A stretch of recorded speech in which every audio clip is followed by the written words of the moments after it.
यो त्यही हो पत्थरचट्टा है। तपाईँहरूले चिन्नुहुन्छ होला, प्रायः जस्तोले, कतिले चिन्नु हुँदैन। उहाँले चाहिँ हेर्नुहोस् होला है भिडियो ध्यान दिएर। Hello everyone, welcome to my new video. र आज त फेरि म तपाईँको माझमा भिडियो लिएर आइसकिसकेको छु। र आजको टपिक भने चाहिँ स्टोन।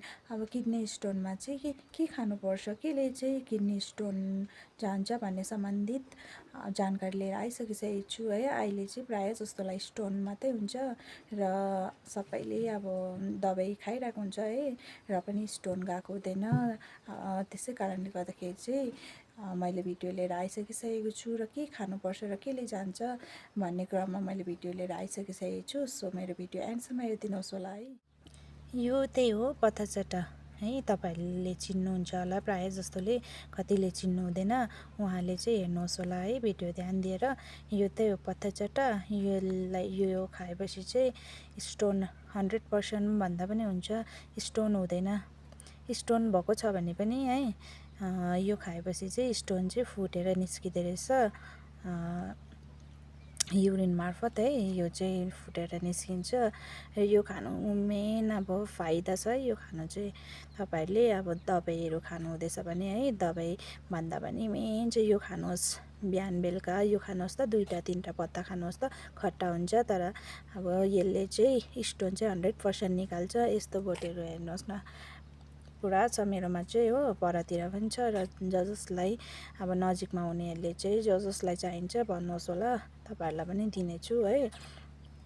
र यो तपाईँहरूलाई अब चाहिन्छ भने भन्नुहोस् है, म दिनेछु। किनभने अब यस्तो दबाईहरू चाहिँ सबैको घरमा भएकै राम्रो है।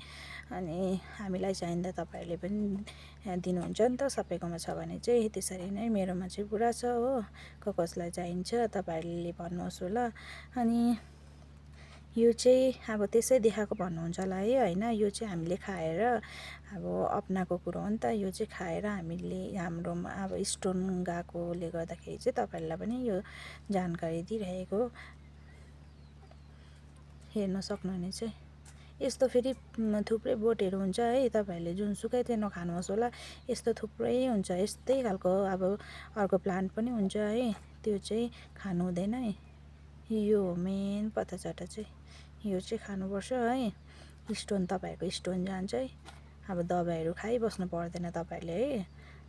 यो खानुभयो भने चाहिँ स्टोन जान्छ। तपाईँहरूलाई त याद छँदैछ पत्थरचट्टाको जुस पाउँछ भनेर। अब जुसमा पनि त अलिअलि त मिलावट हुन्छ है। मिलावट भन्दा चाहिँ यो मेन अर्ग्यानिक खानुभयो भने चाहिँ तपाईँको स्टोन जान्छ। So thank you so much for watching my video.